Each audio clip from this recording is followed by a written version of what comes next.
Il est 12 heures, mesdames et messieurs, bienvenue à tous à cette édition du journal, mais tout d'abord le sommaire.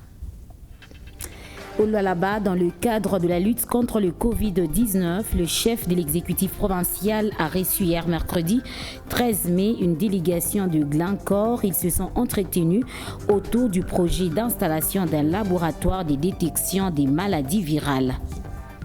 Et puis ce jeudi 14 mai, la journée est décrétée journée spéciale de jeûne, prière et œuvre de charité pour implorer la miséricorde divine dans la lutte contre le Covid-19. Et puis à Lubumbashi, ce mardi 12 mai, le tribunal militaire de garnison a rendu le verdict sur le meurtre de Jonathan Poumbwe, ce jeune tué le 3 octobre 2019 au quartier Gécamine. Ces meurtriers, dont le catcheur des Babas, sont condamnés à une peine de prison à perpétuité. Idachi Léou nous donnera plus de détails dans ce journal.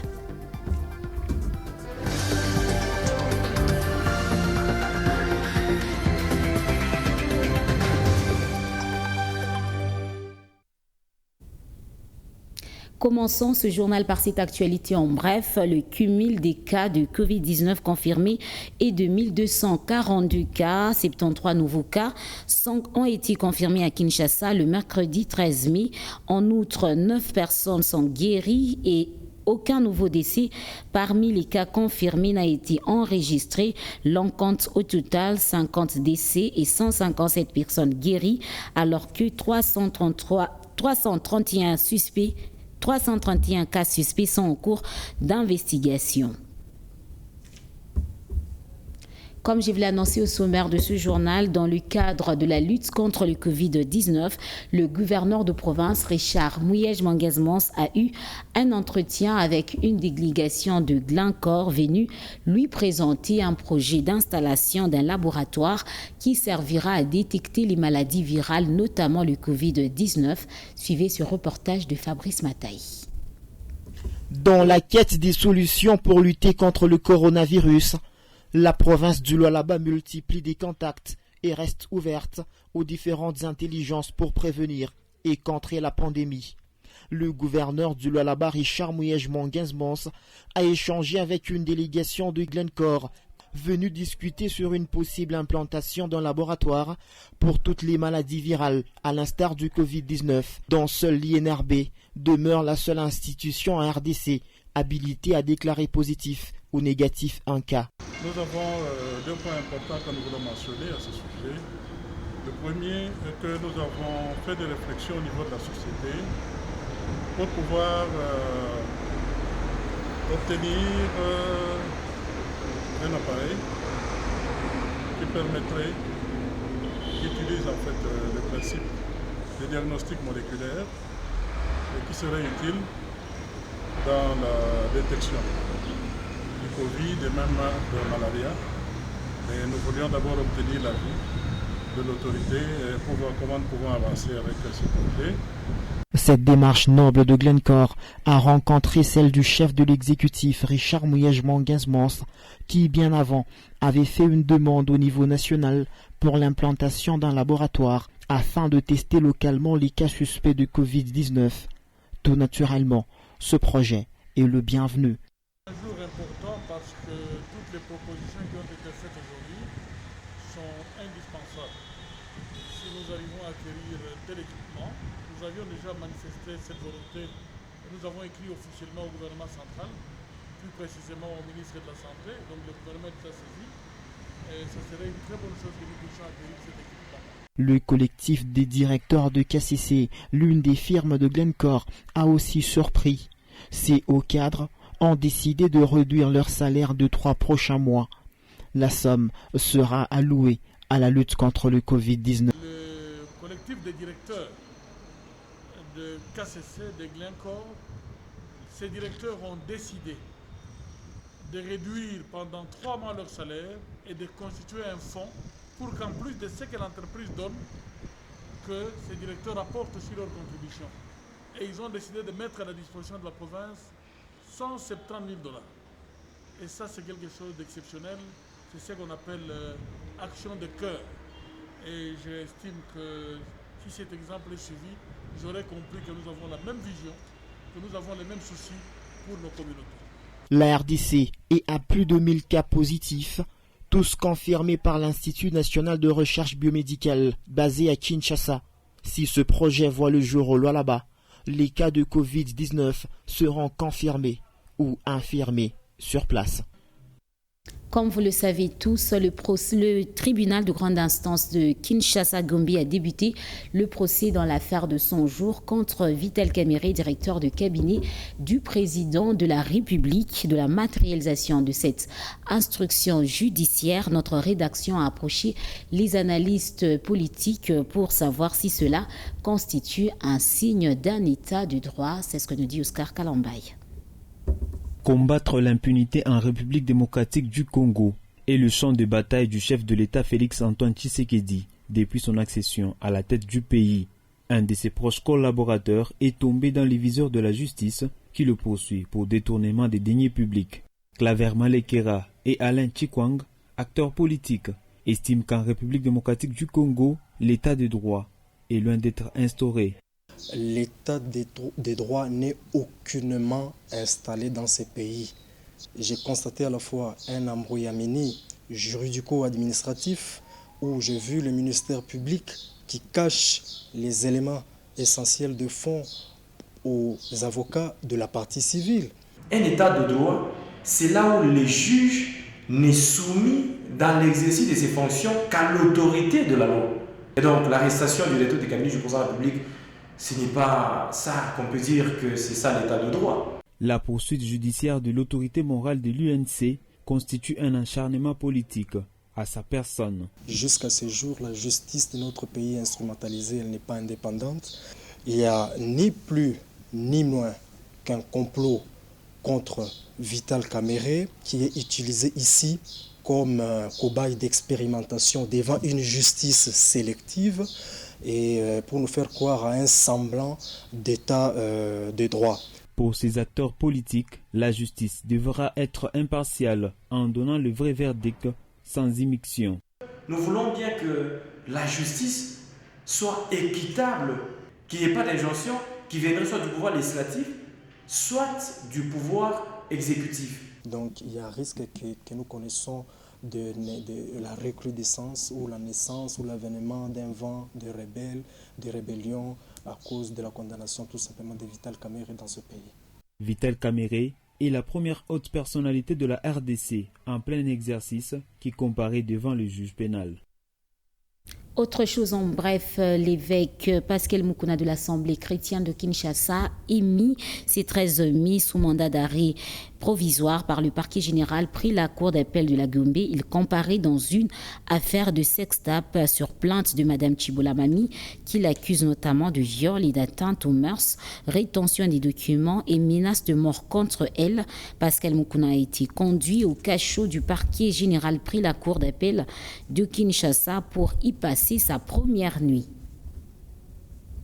Autre chose, le Haut Comité pour la fraternité humaine décrète cette journée du 14 mai, journée spéciale de jeûne, prière, œuvre de charité pour implorer la miséricorde divine pour lutter contre la pandémie du Covid-19. Ici à Kolwezi, le message a été lu par le chancelier Bavon Kakez. Suivez-le dans ses propos recueillis par Olivier Capinde. Nous sommes à l'évêché de Kolwezi, dans la province du Lualaba. Nous lisons à l'intention de tous les hommes et femmes un adapté du communiqué du Haut Comité de la fraternité humaine qui est un appel à consacrer la journée du jeudi 14 mai 2020 comme journée spéciale de prière, de jeûne et des œuvres de charité pour implorer l'aide divine afin que l'humanité surmonte la pandémie du coronavirus. Ces communiqués s'inscrivent dans la logique de la prière qui est demandée pour cette cause. Voici comment se présente la journée de prière pour l'humanité.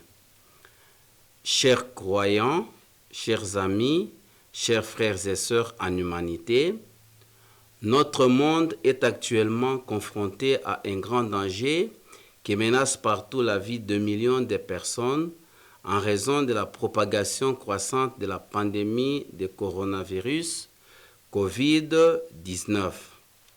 Si nous réaffirmons le rôle de la médecine et de la recherche scientifique dans la lutte contre cette pandémie, nous ne devons pas oublier de chercher refuge en Dieu alors que nous faisons face à cette grave crise. C'est pourquoi nous appelons tous les peuples à prier selon leurs convictions religieuses respectives, à observer les jeûnes et à réaliser de bonnes actions pour contribuer à la fin de cette pandémie. Puisse chacun de nous, où que nous soyons, et selon les enseignements de nos traditions et philosophies religieuses respectives, rechercher le secours divin pour soutenir le monde entier dans cette adversité afin d'inspirer les scientifiques à trouver un remède contre les virus et afin d'épargner les hommes et les femmes de crise sanitaire, économique et humaine. Dans le cadre des efforts pour réaffirmer les vœux du document sur la fraternité humaine, le Haut Comité pour la fraternité humaine propose le jeudi 14 mai 2020 une journée de prière, de jeûne et d'œuvres de charité pour le bien de toute l'humanité.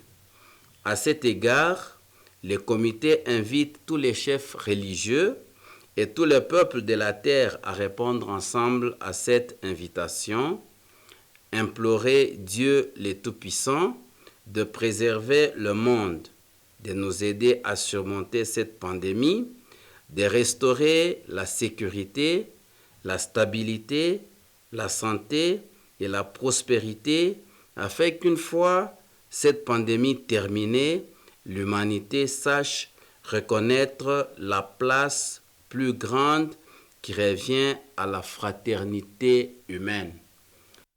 Rendons-nous à présent dans le Haut-Katanga où le mardi 12 mai, le tribunal militaire de garnison de Lubumbashi a rendu le verdict sur le meurtre de Jonathan Pungwe, ce jeune tué le 3 octobre 2019 au quartier Jikamine. Ces meurtriers, dont le catcheur des Babas, sont condamnés à une peine de prison à perpétuité et une amende de $100 000 chacun.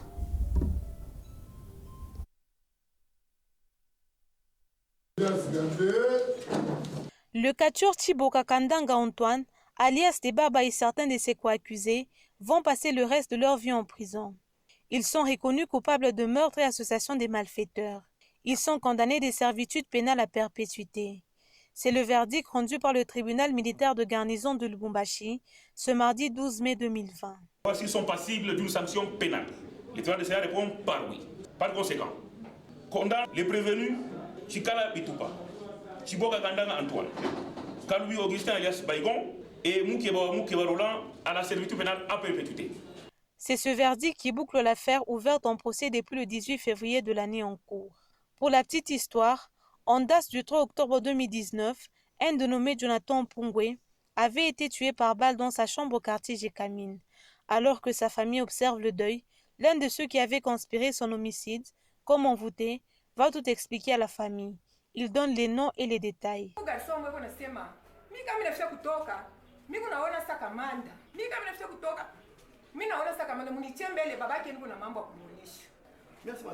Hii mambo mimi nasema ni ya kweli, asema papa mie Jonathan njoo leo unanishibira na fia kutoka mimi nashinda kwa kwenda mambo yako ni hivi papa papa vile mimi nasema njoo paka vile nasema répéter mimi manjo wangu mwenye anza kushikia hapana kushikia bo hapata kubamba wewe sema tu manjo wangu mimi sema tu bien mtoto anataya bien. Jonathan avait été éliminé pour avoir quitté le groupe et faisait obstacle aux opérations criminelles de son ancienne bande.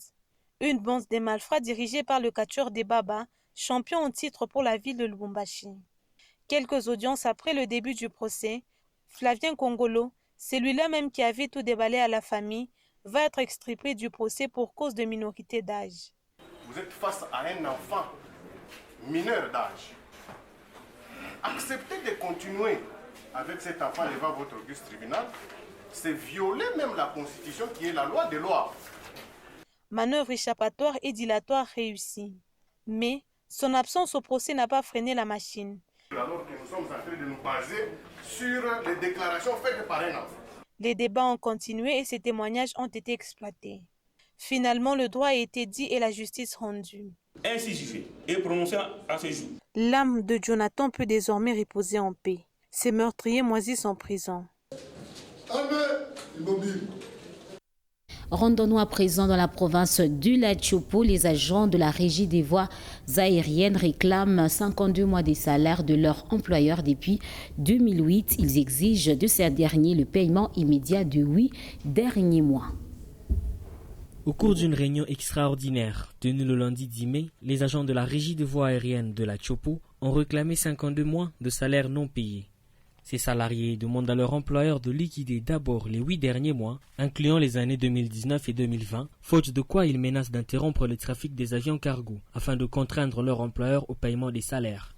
La réunion présidée par le chef de la délégation syndicale, Jean Longonda, s'est déroulée dans une ambiance tendue. Ces agents qui s'attendaient à toucher quelques mois de salaire sur les 8 derniers n'ont reçu que le salaire d'un seul mois, celui d'avril.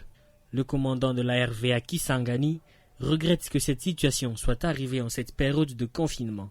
Pour les 52 mois d'arriérés, la direction n'a encore rien promis, car d'après elle, avec les avions cargo qui n'arrivent qu'une ou 2 fois par semaine, il est très difficile de payer les arriérés. Fin de cette édition du journal. Merci à tous de l'avoir suivi.